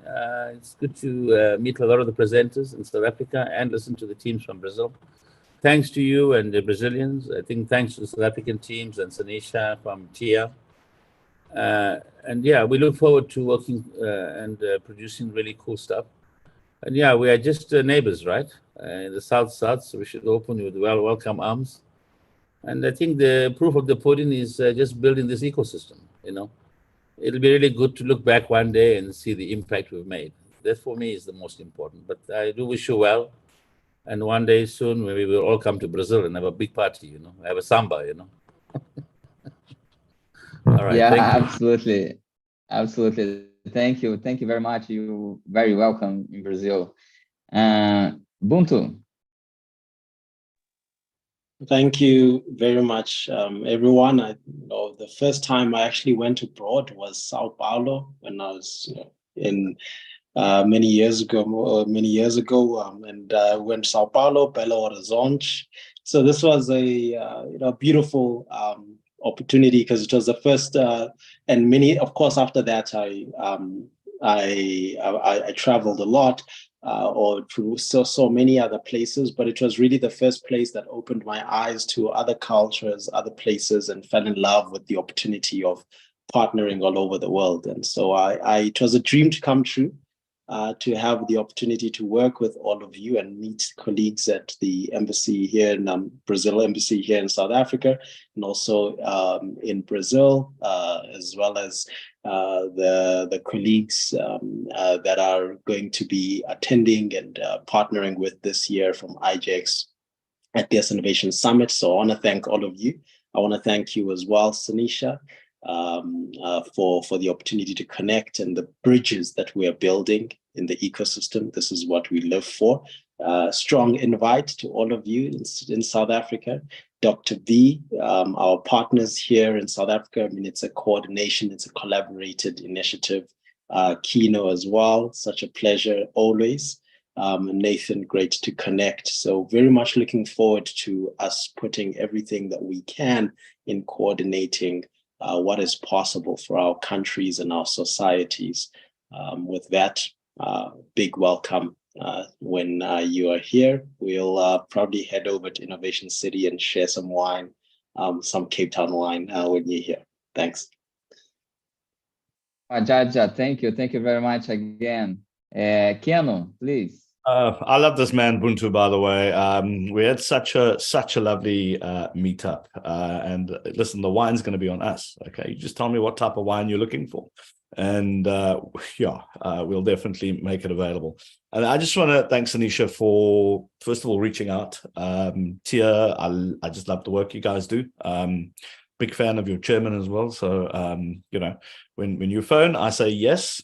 And then, the person who's got the best patience out of all of us, Claire, thank you very much, Claire. You have been trying to get hold of me, and I've been in Exco meetings and doing this, and she's like, are you sure you're going to join us?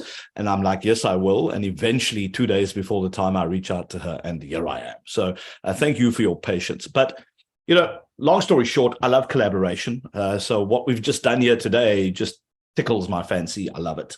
I'd also like to reach out to you to try and tell Brazilian ecosystem stories on our platform. So if I can reach out to some of the great startups and scale-ups that you have, I'd love to share your stories with Africa. And then maybe we can look at how we can do the reverse as well. And then when you're down here, we're going to party, and we're going to, we'll show you a good time. So I'm looking forward to that. And we're going to we'll do some business in between as well. I mean, I do promise. Excellent. Thank you. Thank you very much again. Well, finally, I would like to thank to the Amprotech team of internationalization, Luis Gustavo, Maria Carolina, Amanda, for organizing this event. Thank you all, and see you next edition of Land2land Connect. Aos brasileiros, aos portugueses falantes, muito obrigado. Essa foi mais uma edição do Land2land Connect, realizado pela Amprotech, em parceria com o Sebrae, o Ministério das Relações Exteriores. Mais uma vez, obrigado, Ricardo, por todo o suporte que vocês deram também na organização, junto com o Silene e toda a equipe. Muito obrigado e até a próxima.